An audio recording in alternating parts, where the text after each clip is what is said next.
In a universe filled with major brands, at least one small family liquor business is thriving. Lee Cowan serves up proof positive.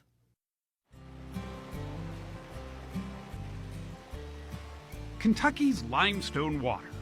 It's too good not to be used in good bourbon, which may be why there are 2 barrels of bourbon for every person who lives here. Although in the wake of the election, some of them are likely empty by now. But there is one tale about one bourbon, told in the glow of an autumn evening, that's less about whiskey and more about family and time, and not enough of either. Amen. Good job. This is the home of the Van Winkles, an unassuming family in Louisville, who are as private as they come. Cheers. Cheers. If their name wasn't on the bottle, you'd never know they craft some of the most coveted bourbon in the world. Pappy Van Winkle. Do you remember the first time you tasted it? I do. It had some, but it didn't taste thin and gasoline-y. I don't have the official words. But it felt like if I poured it over a spoon, it would coat the spoon. That's Wright Thompson, senior writer for ESPN, who, like the sports heroes he usually writes about, thought that the lore of the elusive Pappy was worth a book. You get the sense that the bourbon is almost an accidental byproduct of these people just living their lives. And maybe that's why people go so crazy for it. I think you know yourself pretty well till someone else starts writing about you.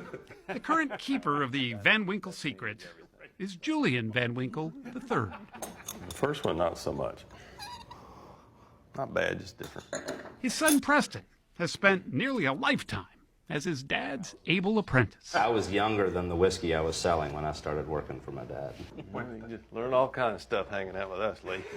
Julian started young too, fixing leaky barrels for his dad, who learned the craft from his dad, Pappy himself. Look at that. That is probably the rarest bottle in there. Pappy is so storied, he has his own exhibit at the Fraser History Museum in Louisville. He was just a great old guy. He was very dapper with his little vest on, smoking his cigars, and he was a very unique individual, a real salesman. His sister says that Julian is Pappy made over. I don't see that, but I mean, look at the label. that's true. You're turning into him. Pappy used wheat instead of rye in his bourbon recipe, which gave it a smoother, sweeter taste. His vow is still bolted to the distillery that he co-founded on Derby Day in 1935.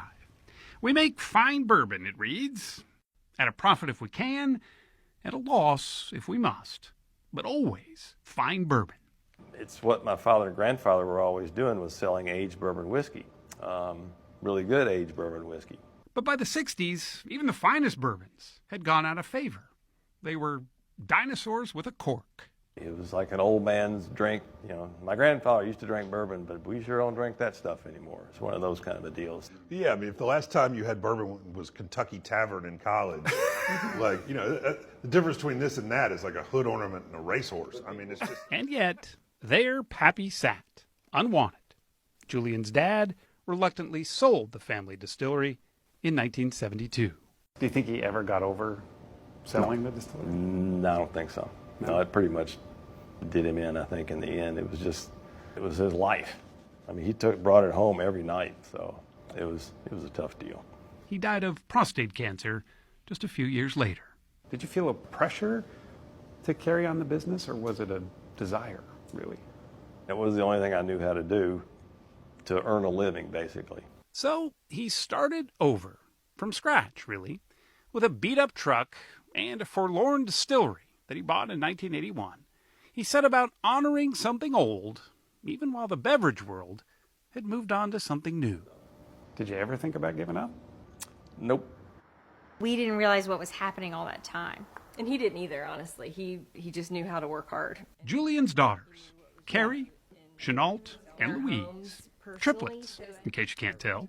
He was always fixing stuff and rolling barrels, and he would come home with a bleeding head or a sprained ankle and have driven home with a bag of ice from the gas station on his ankle. No one paid Pappy much mind until 1997, when the Beverage Testing Institute in Chicago got its hands on some Pappy. It gave it a 99 out of 100, the highest rating ever given to a whiskey.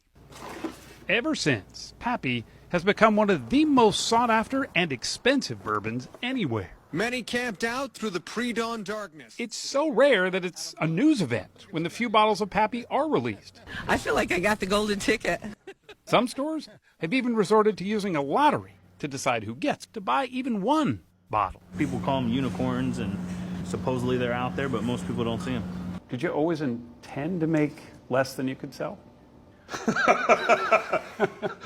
Not a good, smart move. It would be nice to have more. And we're making more, but the demand keeps going up, so I don't think we'll ever get there. No one knows when bourbon goes into a barrel if it'll make the trip, if angels will drink more than their fair share as it evaporates over the decades. Every now and again, you'll see the word empty. Oh. That's just a Bad- gut punch. Bad day. But what is left isn't just a family's loved and cared for whiskey. What Wright Thompson discovered in writing his new book was that the real spirit in a bottle of Pappy isn't its rarity or its price or, frankly, even its taste. A bottle of Pappy is all about those who have gone before us. When you get it now, what you get is a son and a grandson's memory at work. I find that really powerful and moving. For you, this really isn't a book about bourbon at all, is it? It's barely a book about bourbon. It's a lot about what we owe our families and how we can pass the best of them along.